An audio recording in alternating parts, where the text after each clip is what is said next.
Can we talk about how some of you are so talented, gifted, smart, and driven, yet you're still self-sabotaging? Feedback seems to just send you over the edge. The smallest inconvenience gets under your skin and you seem to lose it at the drop of a dime. Or you're just very quick and snappy at people and you can't seem to shake it and you don't know why. Sis, I want you to know that you don't have an anger or a sensitivity problem. You have an emotional irregulation problem, and it might be ruining your life. And I'm telling you this because I used to be you.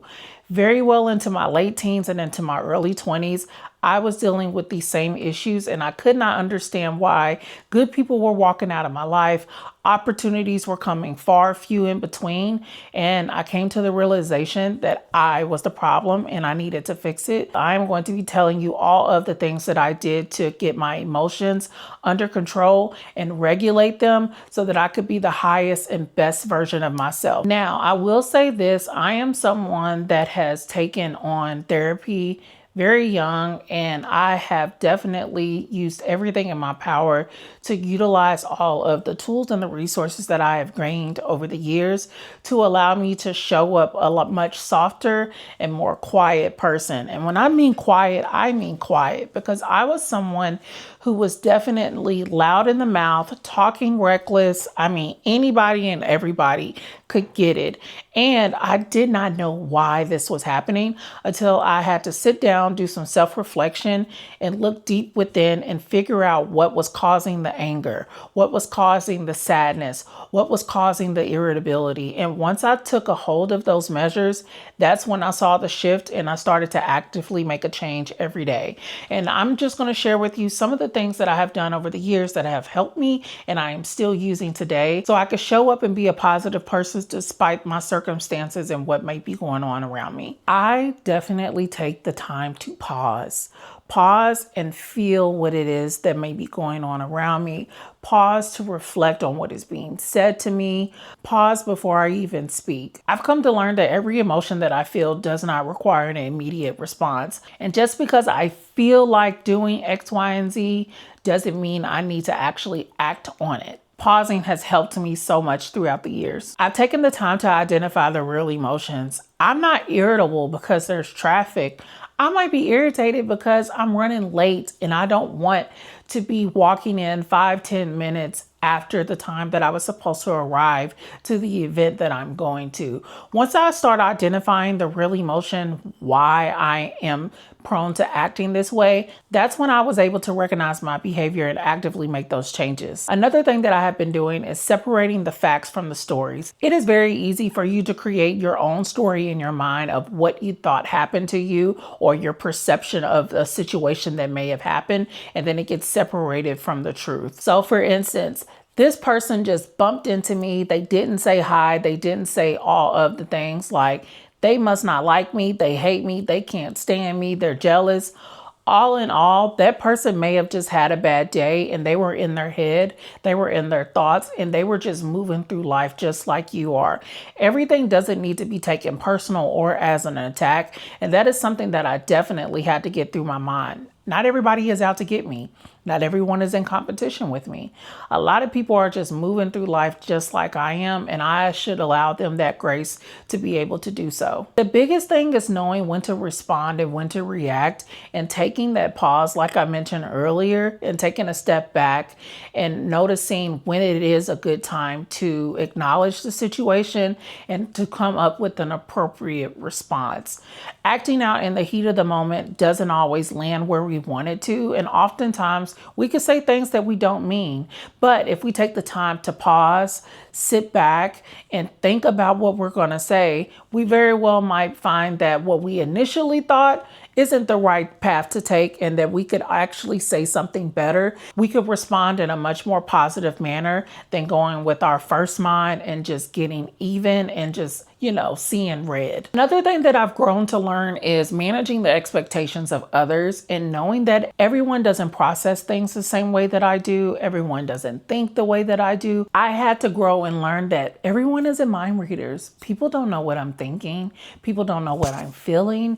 And the standard standards that I might have for myself, others might not have them for themselves, and that is okay. And I need to lower my expectations for people when I'm experiencing them and just know that they are their own people that have their own values, their own beliefs, and their own standards that they live up to, so that I don't put myself in a position to where I'm constantly disappointed because they're not moving and operating the same way that I do. One of the things that I really had to hone in on and learn is learning not to take feedback personal. Feedback can make you a better person. Constructive criticism can be a good thing. Now, will I say that all feedback is great feedback? Yeah, feedback can often make you feel small. It can make you feel less than. It can also make you feel sad inside. But that doesn't mean that I need to act in that moment and show that this feedback is tormenting me right at then. I can take the time to pause, think about it later, and think, okay, maybe my boss was right when he said that I have not done a great job with communicating, and I can try to over communicate my solutions that can better help the team instead of taking it as a personal attack, as someone who doesn't know how to speak in social settings or in work settings and know how to show up and get the job done. It is inevitable that you are going to receive feedback throughout your life, and it might not always be in the realm of what you want it to be, but that is okay. We should not take feedback personal. One of the big things that I've had to learn is how to walk away and know how to self-soothe. Removing myself from situations and people that no longer serve me or align with the identity that I want to show up in as the world, and not look at that as a weakness, more as a strength that I have the power to walk away from something that is no longer serving me. Also, when it comes to self-soothing, having those tools that can calm me down, like I mentioned earlier, pausing, taking a breath, the 5-second rule where you're taking a deep breath for 5 seconds before you're quick to respond. Prayer, breath work, journaling, whether that be listening to your favorite songs, listening to meditation music, going out for a walk. I have learned to take on these different things for me to be able to calm myself down instead of blowing up and reacting in the moment. Because one of the things that is very true is that once you put yourself out there, act in a certain manner, say the things that you're going to say, you cannot take it back. So I think it's so important that you can self-soothe and know when to walk away before things get heated, overly emotional, and then you end up living with regret because you were speaking out of turn in the heat of the moment, and it was something that tarnished a relationship, an opportunity, and it's something that you just simply cannot get back. Lastly, one of the things that you definitely have to do is understand your triggers. You have to know why you are upset. You have to know why you are filled with such sadness. You have to figure out why you're so irritable. It wasn't until I identified my triggers that I was able to understand why I was showing up angry, attitude, just not a nice person to be around. And come to find out, it was because I was struggling with daddy issues, identity issues, not having self-worth, over communicating my needs and not being heard, feeling ignored, people pleasing. There were so many different reasons as to why I was showing up as a not so nice person. And I did not know that until I did that deep work and figured out the reasons why. And I identified my triggers. And that comes with self-awareness, and that comes with time. You really have to sit back and just analyze your life and figure out what type of trauma you've experienced, what type of situations are causing you to be triggered, and just simply just take the time to write it out and figure out why and what you need to do to resolve it, make it better, and show up better. So some of the takeaways that I personally think that has just really helped me calm down throughout the years and not lead so strongly with emotion is to stop dead in my tracks when I feel threatened, when I feel offended, when I feel an immense sadness, when I feel immense anger. I take the time to stop and pause before I respond, pause before I react, really sit down with my thoughts and my feelings and figure out Why do I feel this way? What can I do differently so that I can change my situation if it can be changed,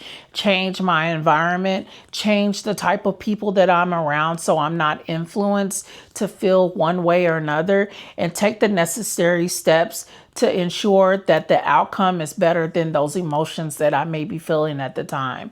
And I feel like taking that time to step away, step back, quiet yourself, it will allow you to respond with much more intention, and you will stop yourself from saying things that you don't want to say. You will stop yourself from having actions that will end up being regretful later in the end. Now that I've kind of just explained some of the things that could be attributing to the attitude, the snappiness, you taking things personal, now it's time to really just sit back and figure out what framework and what tools you can use so that you can show up in the world as a much more positive and pleasant person to be around. And I'll say this from experience, one of those things has simply been stopping, taking a pause, thinking about what I want to say, thinking about what I want to do, and then leading with intention so that I have a better positive outcome. And I'm not just going in with my first mind, which oftentimes when you're in the heat of the moment, it's very quick for you to just be snappy, negative, and just meet people where they are. And as I've gotten older, I've learned that that is not always the best route to take, but that comes with time. That comes with you being self-aware as to what is triggering you, what environments and people are doing around you to influence you to act in those negative manners. And you taking that initiative to make sure that you're doing everything that you can to show up and not be ashamed in walking away from situations that no longer serve you, no longer being around people that no longer show a positive influence in your life, and doing what is best for you so that you can have more positive outcomes, so that you can keep positive and good people around you, so that you can attract opportunities that are more aligned with what your future self wants. All of that matters at the end of the day. And you cannot get there unless you are consistently practicing emotional regulation. This is something that has been near and deep on my heart, especially when I come across young girls or just people that may even be in my own age range, and they are just struggling with controlling their emotions. And it's just something that I feel like needs to be talked about, because there is a way to show up for yourself and there is a way to show up for others as well as in this world.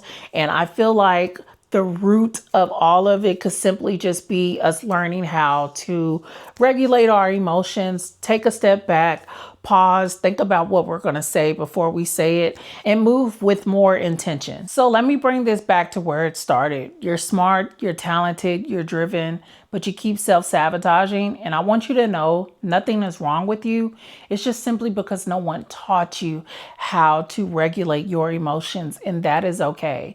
So I challenge you to pick one of these tools, one of these frameworks, so that you can show up better into the world and show up better for you day in and day out. Really take inventory of when you're about to snap or when you think you're about to lose it, and ask yourself, is this the truth?